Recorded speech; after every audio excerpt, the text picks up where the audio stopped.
Hello, welcome back to another super late upload. Wellness break sa school, kaya kami naman magsa-summer break muna. 4 AM kami umalis ng Cavite at pagising ko nasa Atimona na pala kami. Paakyat na kami ng zigzag road. Actually, isa to sa pinaka-scary na part ng biyahe pauwi ng probinsya. Lalo na kapag maulan, basa at madulas ang kalsada. Pagdating ng Gumaka, stop over muna para mag-breakfast. By the way, kaming tatlo lang ang nagbabiyahe ngayon. Si ate hindi pwedeng sumama, wala siyang sembre. Kaya kaming tatlo lang ang uuwi ng probinsya. Along the way, bandang Quezon ata to, hindi ko sure. Nadaanan namin tong structure, mukhang poste ng tulay. Sana naman matapos yan at hindi maging ghost project na lang. Dahil for sure, sa tingin pa lang, mukhang malaki-laki na talaga ang nagastos at sana naman matapos talaga ng maayos. Fast forward, nasa Camaligalbay na kami para magas at kumain dito sa favorite restaurant namin dito sa Bicol. Alam nyo ba, bukod sa na-bless kaming makauwi ngayon, sobrang saya din namin. Nung makita namin yung Mayon Bulkan, kasi grabe, kahit palubog na yung araw, sobrang kitang-kita pa rin siya. Hindi ito yung first time na dumaan kami dito sa Albay, pero lagi talaga namin nilulook forward na sana makita namin yung Mayon. Na-clear yung sky, ewan ko ba, hindi naman first time, pero na-amaze pa rin talaga kami kahit paulit-ulit na.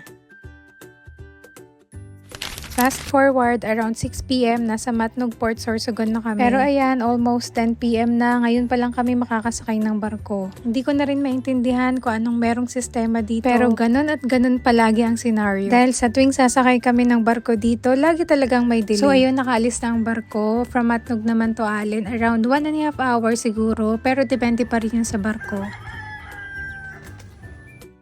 Good morning! Finally, nasa summer na tayo. Nasa bahay na after 16 hours drive. And welcome to Balay Lutuan. For context, Balay Lutuan is came from my name, from Julian. Balay is bahay, Lutuan. Growing up, si nanay talagang sanay na siyang magtinda ng ulam, almusal, ganyan. Tapos nagkaroon siya ng karinderya malapit sa port. Then dumating yung pandemic, naisipan namin na iuwi muna si Cyrus sa probinsya since wala namang face-to-face classes, bawal lumabas dito. Doon, pag sa probinsya, medyo malayo si Cyrus makakalabas. Tapos dito, tatawid ka lang, pwede na siyang maligo sa dagat. So yun, yung Balay Lutuan, part din to ng 7th birthday ni Cyrus. Dahil yung savings sana namin para sa birthday party ni Cyrus, dito na lang namin inilagay since pandemic nga, bawal ang gathering noon. Yung lupa naman na pinagtayuan nitong Balay Lutuan, yan yung pinaka-ancestral house namin. Since 6 years old ako, dito na kami tumira. Heritage lot naman to ng tatay ko, galing sa magulang niya. Itong extra lot dito sa side, binili na lang din namin yan sa isang kapatid niya.